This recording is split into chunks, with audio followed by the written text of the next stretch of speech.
Check. Mic check. Mic check. 1 2 1 2. Mic check. 1 2. What is good, man? Top of the morning again, like literally top of the morning.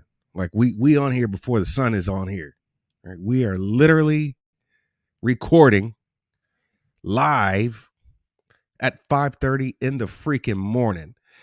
It is your host, it's Duro, man, and you are tuning in to Getting in the Green with Perfect Strangers, and I got my partner with me who just left. What the hell? I got my partner, Corey, man, who just probably didn't like my intro, so he is out. I'll wait for him to get back in, but yes, this is Getting in the Green with Perfect Strangers. It is me, it's Duro. I've got my partner that just fell off screen here. He'll get back on in a minute. And we are here to talk about ball. We talk about ball technically until we can't anymore. And then even when we can't, we'll try again. Corey, I got you right back, brother. Good morning. How are you doing, sir?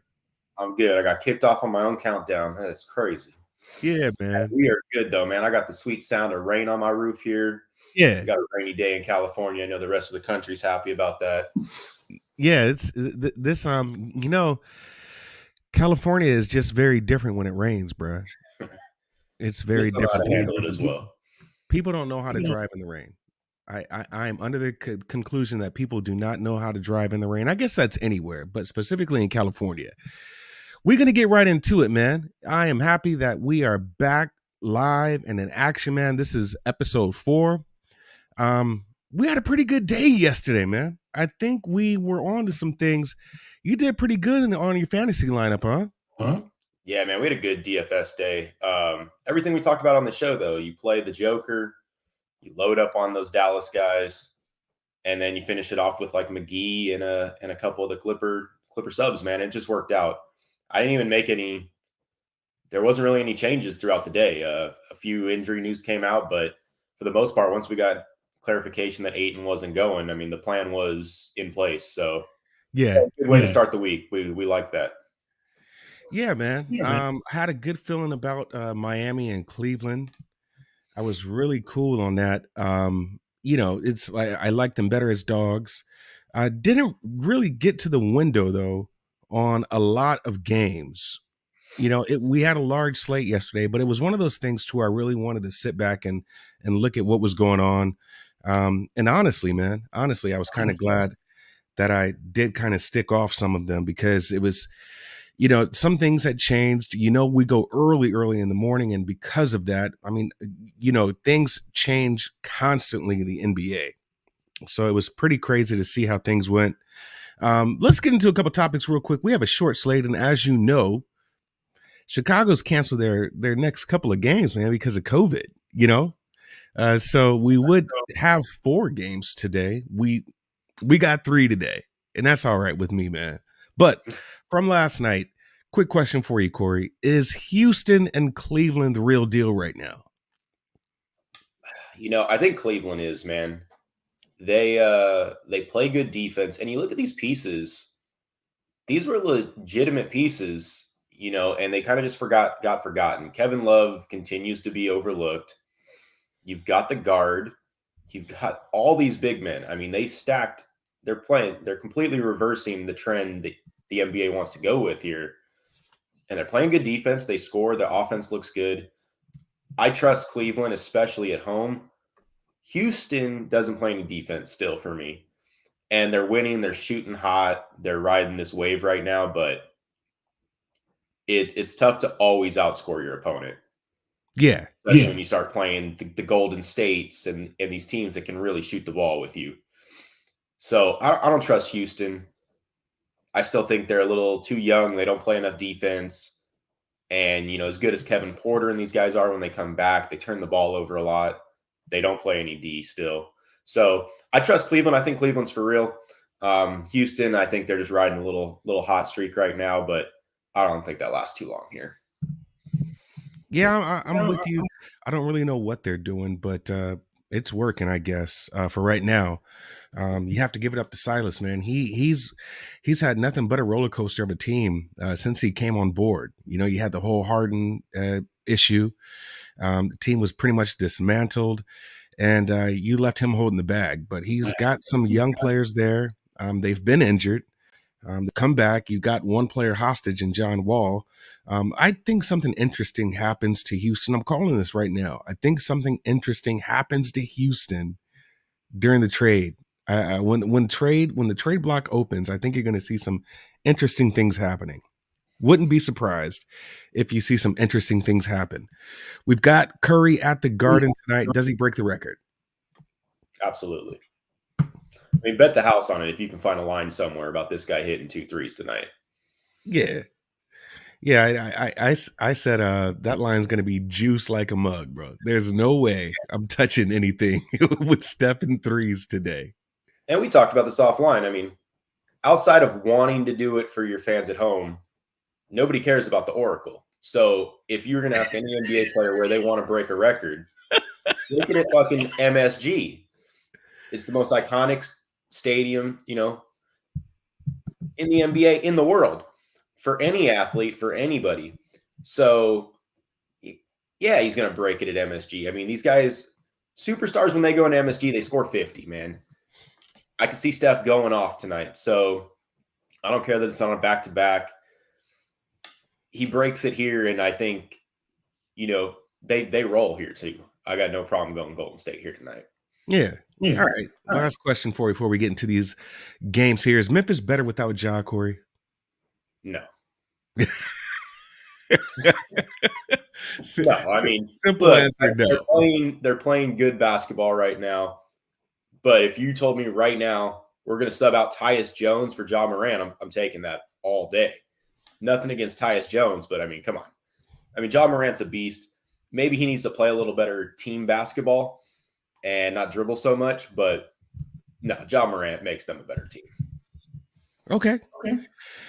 All right, man. So we had some games yesterday that was pretty surprising to say the least. In my opinion, the most surprising game was the Atlanta and Houston game. Couldn't believe it.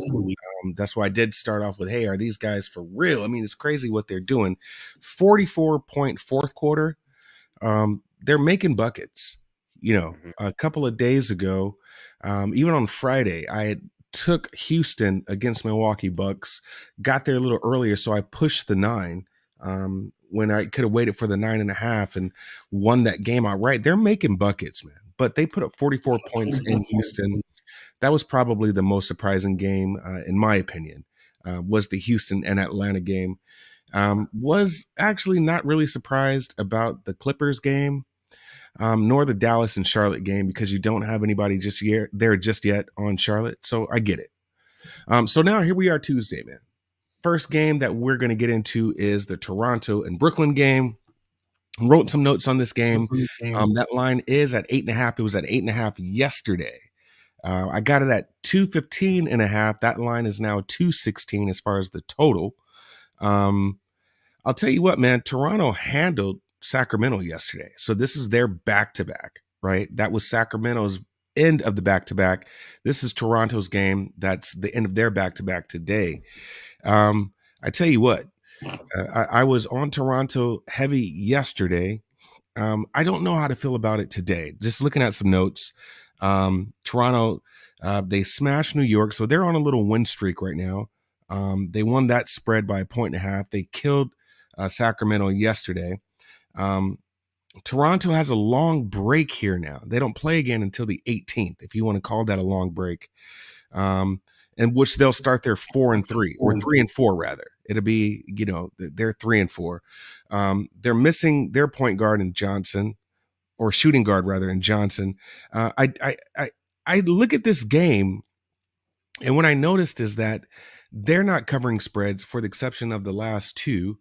But Brooklyn's not covering spreads. They're 4-6 ATS in their last 10. So it's one of those games, in my opinion, to where I think that I was looking at some. Yeah, I had liked Toronto first half here. Brooklyn's averaging 6 less points in their first quarter and first half. And Toronto is averaging about 3 more points in their first half. So I think it's one of those games to where if you're going to take Brooklyn, you probably want to take them full game because they should be able to cover. But if you're going to take a team or the better bet, in my opinion, is going to be Toronto first half. So I do like Toronto first half here. I'm probably going to get that at a 4.5 or 5. And I should jump on that pretty quickly because I think that line is going to possibly move. But I'm right now, my lean on this game is Toronto first half. Toronto first half. I really do like the way they're playing, especially right now being in a little rhythm. They did travel, so they may be a little tired, and I think those legs are going to get real tired in the second half. But what they're averaging, really, my guy on the couch says Daryl graphics. I didn't put those up, man. So yeah, I'm sorry about that. So yeah, we do have the Toronto Raptors and Brooklyn Nets. What do you like about this game, man? Well, I mean, we get Durant here coming off a 51-point effort his last time out. They're at home. They're rested. You got Toronto on a back-to-back. And I know Toronto dominated last night, so the minutes didn't get pushed too hard. I kind of want to go Durant here. I know he's expensive. I know a lot of people are going to go to him because of his last performance. But when this guy gets dialed in, I don't care who's on the other end defending him, man. You can't stop him. So they do have the bodies for him, Siakam, Barnes, and some of these guys, Gary Trent, to really try and hold him. But if he's actually in a zone right now and it wasn't just one game, then Durant's going to eat him alive, man. I like Aldridge at 6,400. And then I think Toronto ends up sitting some guys. So I don't have any lean on a Toronto DFS guys yet until we kind of see who's starting in that lineup. If they start Chris Boucher again, he's a good play there at center at 4,800.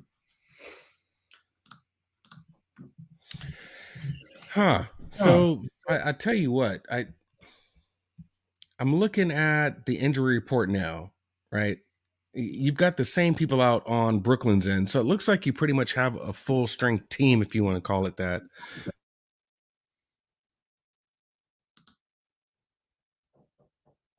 Or Toronto, right? So you do have you out. You've got Birch out. Dragic is on his own little sabbatical. Anunoby's out indefinitely. So it looks like you got the same people out. So do you think some of these people sit today? Yeah. Yeah, I don't know, man. If they run the whole lineup, I really don't have interest in any of these guys. Brooklyn's not the best matchup for most of them. So, yeah, if everybody goes, I got no interest in Toronto, but I could see them giving some guys the night off here. Yeah, that's kind of crazy, which would make the first half more sense. And probably if you start sitting guys, I would think this line is going to move into Brooklyn's favor, right? So this could probably get to a 9, even as high as a 9.5, which makes sense. So yeah, if anything, I would still lean Toronto first half, but I would wait for this line to see if you get a better number, maybe with a 9 or 9.5. It's at 8.5. It opened up at 8.5. No one smashed this game right off the bat. No one smashed it, or you would have saw at least a hook go either up or down, and it hasn't. So I still like Toronto here, but yeah, with going on a back-to-back like this, you want to give the guy some rest, even though you have a long. The only reason why I thought maybe not is because you have somewhat of a long break. Not with them not playing again until the 18th. So we will see if that happens. Yeah, they don't play again. They play Golden State at home. They'll be on a 2-game homestand starting on the 18th. So we will see, man. Yeah. All right. So I'm leaning Toronto first half, but I'm going to wait on a better number here. Our next game that we have is Suns at Portland, or Portland at home, playing against a Suns team who got smacked by the Clippers last night. I was actually writing notes for this game while they were playing, and I was like, okay, the score at one point in time was 12-20, and that was the Clippers. I was like, wait a minute, wait, okay, what's going on with the Suns? They've been playing with an injured Booker already and been winning games, right? There was a graphic that had popped up that said without Booker, they're 2-0. Without Ayton and Booker, they're 1-0. So it's not like they're not getting it done, right? But right now, you're going into Portland. It's a back-to-back. Suns are actually the dogs here, which was kind of weird to me. So that number last night was off. It was off and I tried to look for a number and couldn't find it, Corey. So the number and the total was off. We open up now. It's at 2.5, going to Trailblazers with the total being 218. I don't think anyone sits here, but is that number kind of telling to you? What do you think about this game? I personally don't have a play on this game. You do have Lillard that's back. CJ McCollum has a collapsed lung. But I don't really have any interest in this game because it seems like someone could sit this game. Not Chris Paul. I mean, the guy, like we've talked about earlier, is an Iron Man of a player, right? But do you think someone sits here? Do you think that shows you that there's people sitting, or they're just respecting Portland enough at home? And Phoenix coming off a back-to-back is a reason why you got this number at 2.5. Yeah, I'm not sure because there's no reason to sit anybody here. The guys you're rolling out right now for Phoenix are young. I think they're assuming obviously Ayton's going to stay out, Booker's going to be out. But, Chris Paul knows about momentum. He understands it. And the reality is here, he's not going to let this team just get smashed 2 nights in a row. Yeah. He's not. So yeah, I don't see them sitting anybody. Phoenix does understand the position they're in here, at the top of the West. And all these games are statement games. These are teams you'll see later in the year. Man, I don't know. I think Chris Paul, they played bad last night. As simple as that. Chris Paul shot terrible. But I think, Portland doesn't play any defense. I could see Chris Paul doing whatever he wants with this team. Chris Paul's a must play tonight on DFS. The guy is going to bounce back and he's going to bring his team into it. My lean is Phoenix here, man. I think Portland's getting too much respect. They still don't have McCollum, and Lillard can only do so much. Also, Chris Paul historically gives Lillard a little bit of a hard time. Yeah, my lean's Phoenix here. Chris Paul and Cameron Johnson are probably must plays as well as McGee, as long as we get confirmation that Ayton's not going. Yeah, I don't think he's going to go. What was that? I don't think he's going to go. Yeah, so McGee is a must play again. The guy had another double-double, 13 and 13, I think, last night. Mm-hmm. And then on the other side, I like Anthony Simmons, man. Without McCollum, this guy is just a machine. And he had the one game where he got injured. Of course, we played him that night. Outside of that, though, the guy scored 34, 37, 31. He's only $5,000. Anthony Simmons, Chris Paul, JaVale McGee, Cameron Johnson. So I got 4 guys in this game that we're going to be playing here tonight.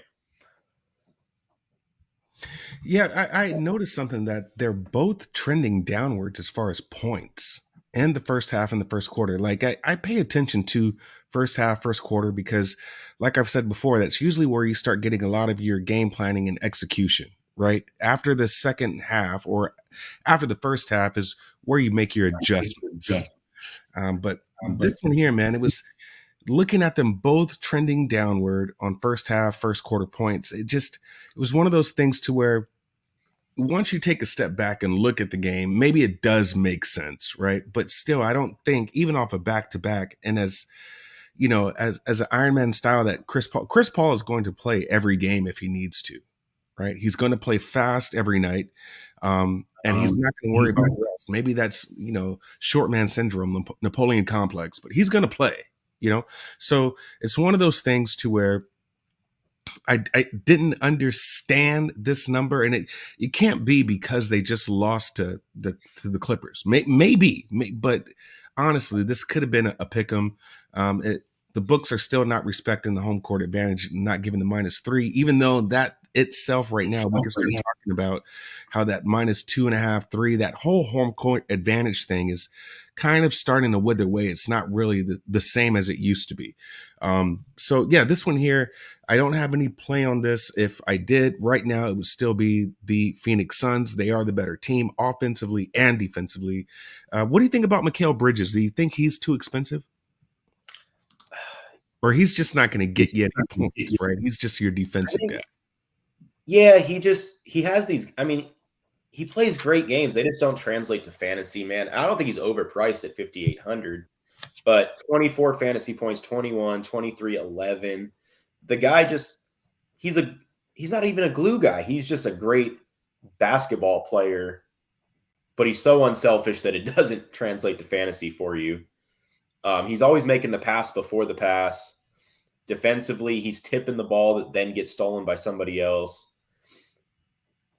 I mean, he's a safe play. You know, he's going to get the minutes. He's going to get the usage. So I don't mind playing him, but he does lack the upside of some of these other guys that can just go off. Yeah, we will see, man. We will see. I don't, like I said, my lean would absolutely be Phoenix, but that's a short number. I was really surprised. Well, I shouldn't even say short at that. It's just the fact that that Phoenix are the dogs here. It's kind of weird. So we saw a couple of those play out yesterday. Everybody thought that that the Pacers would turn around and win that game, and it's funny how that game ended with Golden State on yesterday. So we will see. Kind of curious about that line there. All right, man. Next game and the last game on the board is probably going to be the marquee game, and that is Golden State, man, at the Knicks. Golden State at the Knicks. I think one of the sharpest thing you've said, man, is you're really not playing any Golden State game until Steph breaks this record, right? They went into Indy. They almost tricked off that game and lost. You saw Steph really trying to just break the record. I get it, man. He's really just trying to break it. I don't know if he's just trying to get it past him or what, but they are trending downwards as far as points scored. You could see they're just giving up points to give the ball back to Steph so that he could just go ahead and shoot it. I think everybody just wants to get past this. I was listening to his post-game interview yesterday, and he said all the right things, but I think he really, really wants to get past this. Now, with that said, we are talking about Madison Square Garden, right? We touched on this just a few minutes ago. If you're going to break a record, that's where you want to do it, at Madison Square Garden. Yeah, I mean, you're going to have everyone's going to come to this game as well. We know it's getting broken. To break it. Let's look and see who's sitting there courtside tonight. I mean, it's going to be ridiculous. So I think he breaks it. I think he breaks it right away, and it gets a lot looser as this game goes on, which is why I think Golden State is the lean here. For as bad as they've been playing, once he breaks this, there's going to be 5 minutes of emotional nonsense happening, and then I think you see the Golden State of old kind of dial back in here. So I got a hard time going to Steph tonight, though. 11,500. He just hasn't been doing it. But, man, I mean, if there was a night you wanted to play this guy, Madison Square Garden is definitely it. So it's between him and Durant. I got to dig a little deeper on which one of these guys I want to play tonight. Now, go ahead. I'm sorry. Yeah, and then for New York, man, I want to see this starting lineup. They are just decimated right now with COVID. I know RJ Barrett's still out, and then I saw Quentin Grimes got added to the COVID protocol, so he'll be out, and he's coming off, the best game of his career. So that's a tough hit for that guy. I was really looking forward to seeing him play again. And then we had the emergence of Kevin Knox in his last game finally. I don't even know how to feel about this guy. I mean, he looked good in 29 minutes. So the fact that he doesn't ever play, it's just a head scratcher for me.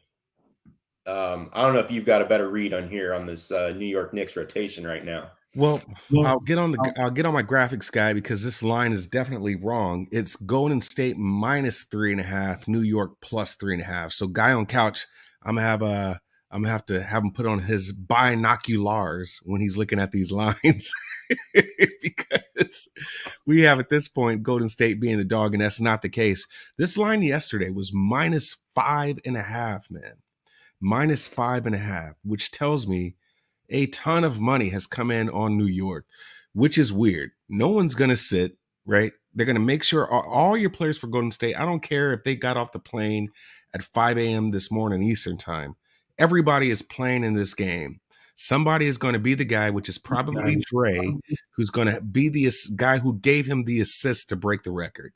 right? So everybody's going to do their job. Now, maybe second half, you wind down on some minutes, but there is nothing. I cannot believe that this line would drop almost 2 points or 2 points at that right away. Looked at this line yesterday, 5.5. That total was 206, right? Or the total is now 211 and a half. I didn't have a total. I take that back. 211 and a half was the total, and 5.5 was the spread that was last night. The fact that this is 3.5 is telling. Now, also that tells me is Tibbs is probably going to make sure these guys go balls to the wall. But to stop Steph from making 2 threes is almost impossible. If I was Tibbs, I would just be like, yeah, just get it over with so we can play. But there's no way in the world, I think, and this is just me just thinking about this game, but there's no way in the world, man, that this much money is going to come in on the New York Knicks and think that the Knicks would lose this game by 3. I mean, this is not the Pacers. Like you said, they've got some injuries, they've got some illnesses going on. I don't get it. I don't get it. It's another game where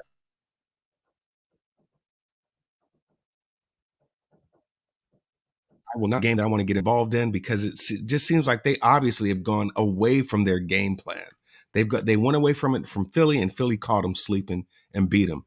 They went away from it with Indy, and it took some last minute heroics and Steph making that last shot really for them to win by 2 points.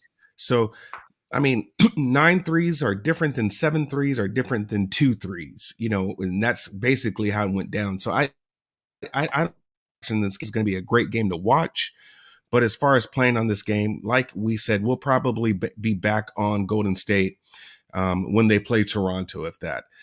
So, yeah, I know this game. My lean would definitely be Golden State. I mean, because the Knicks are just abysmal right now. But, you wait until this record is broken before anything. You have any DFS players that you're going to play or players you're going to play in DFS for this game at all? Yeah, I mean, I got to see the starting lineup and the final rotation here for the Knicks. But I mean, if Kevin Knox is going to play at $3,600, I mean, he's the the best play on the slate as far as points per dollar here. So I can't believe I'm trusting Kevin Knox, but he might be the best play on the entire slate. It's crazy. And then, I mean, it depends. I mean, if we get like Derrick Rose here starting, I think he's a great play. I also want to point out, yeah, they lost to Philly and they almost blew it against Indiana, but either of those teams would handle New York right now at ease. This Knicks team is not playing good basketball. So, man, unless somebody knows that somebody's going to sit that we don't know about here yet, and Golden State, with all the drama and everything, man, they might just dominate this game. Yeah. Other than that, no, for the most part, I'm going to play a couple of these Knicks cheap players just to fill out my lineup. And then I really do need to decide between Kevin Durant or Steph Curry tonight. But my lean right now is Kevin Durant in that Brooklyn-Toronto game. So I'm probably going to not touch this game as much. And I think with all the hype and everything, everybody's been loading up on Golden State when they play. So I'll just kind of get off the trend there, try to separate ourselves on a 3-game slate. I'm going to watch it, man. That's what it comes down to. This is a night for the fans. Yeah. I'm totally with it, man. I'm with you there. Right now, my only strong pick, and I'm going to wait for this just to see if we get some movement, is going to be on Toronto first half. Toronto first half looks like that's going to be my play for today. But as far as watching the Suns play this back-to-back, that line is tricky to me. I think it should be more regardless because of how well Toronto is. But for the record, Portland does play good at home. So it is what it is there. As far as the Golden State New York Knicks game, to your point, man, you even stated, you said this yesterday, I'm not touching Steph at all, really. until this record is broken, let alone, the team themselves. I'm not touching this team until they break this record. And I'm right on board with you. I think you make a good point there. So we'll see what the records, if the record is broken, when and if. I do believe it does happen tonight. So the record will be broken today, and we can get back to playing regular basketball on Golden State's end. So yeah, those are my plays, which is essentially just one play. My one play today will be Toronto first half. I'm just going to wait for this line to probably settle down or get some movement going, in one direction or the other. That's what I have for today. So do you have a lineup already, or just go back over your players that you're going to line up for today's short slate? Yeah, so far, I mean, what we're looking at is Chris Paul is the must play of the slate right now. And then you want to have Javal McGee in if Aiton's out, which is looking real likely at this point. Running it back with Anthony Simmons.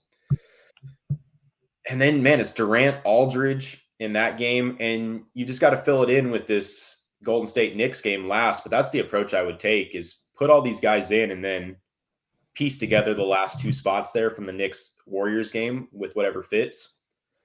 I think you're going to be real happy having a bunch of players left in this Phoenix Portland game, last game of the night. So, yeah, outside of Chris Paul, I mean, the rest of the pieces are replaceable, but for me, it's of the spend up options, Kevin Durant's probably the top guy. Chris Paul's not even considered a spend up option. He's just priced way too reasonably at $8,000. Chris Paul's a must play. Pair him with Durant, and we'll go from there. But look, we started the week off hot. We're going to ride this wave throughout the week. I'm feeling good about tonight. Yeah, man. We actually have stayed in the green since the show has started. We've stayed in the green. I don't think we've been in the red so far. I know offline you've got a little spreadsheet going yourself. You are the numbers and data guy. So we're going to roll that out January 1st for these guys too, because, man, I'm all about transparency. I hate listening to some of these guys. They give you 3 duds to play for the night, and then they get on the air tomorrow and are like, oh, man, I crushed DFS last night. Well, shit, I tailed you, and I didn't crush nothing. So, yeah, man, we're going to be full transparency. We're going to have a whole little spreadsheet there. I back our work. I mean, you're dialed in there with the betting. My DFS track record is good. So I just want to kind of open it up for everybody else to see. Just give you a little more confidence there listening to us. So January 1st, we're going to roll it out, and it's going to be pretty dialed in as far as all of our bets, my prize picks, my DFS, everything will be on there. Yeah, man. I'm happy to really be a part of that. I know come January 1st, the game starts kind of leveling out. Players start leveling out, man. And either you're hot or not, right? So this is still technically the beginning of the season. We're in the second quarter of the season, so almost close to the first half of the season here. We've got some good games coming for Christmas, for what it's worth. It's definitely not the Lakers and Brooklyn game. But yeah, we've got some games that are kind of just going to level players out, level teams out. And yeah, come January 1st, man, you start getting into that rhythm to where players are playing at, top games, if you want to call it that. So yeah, that is the show for today, man. Let them know where they can find you, Corey. We're at Green Gidding on Twitter. We'll be posting up between 3 and 4 p.m. Any pivots here, but I'm going to be honest, tonight's slate looks pretty straightforward. There might not be too much changes here. Yeah. And you can find me at ITSDERL. It's Durrell. I haven't been posting my plays. I'm really trying to promote people watching this show. But most likely I am going to play on Toronto first half. That is something I'm looking at. Like I said, I'm just waiting for that line to even out. It's still early in the morning, so you don't know what's going to happen. But yeah, you could find me there on the Twitter machine, talking my Twitter mess. And that is it, man. We will see you on tomorrow as we are doing this at the butt crack of dawn. 5:30 in the morning, Monday through Friday, man. I'm glad that you were able to be a part of this. Corey, until next time, brother, we will be with each other on tomorrow. You have a good day.